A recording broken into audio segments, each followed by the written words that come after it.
রাসূল সাল্লাল্লাহু আলাইহি সাল্লাম বলেছেন চার শ্রেণীর মানুষ জান্নাতে যাবে না। রাসূল সাল্লাল্লাহু আলাইহি সাল্লাম বলেছেন চার শ্রেণীর মানুষ জান্নাতে যাবে না। এক, আকুন, বাপ মাকে মানে না যে, যারা বাপ মাকে মানে না তারা জান্নাতে যাবে না।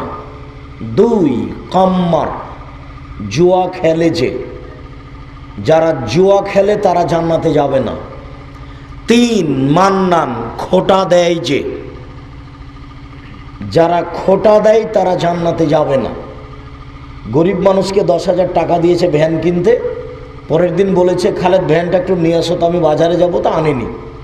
পরের দিন দেখা হতে বলছে যে কালকে 10,000 টাকা দিলাম, তুমি আজকেই ভুলে গেলে।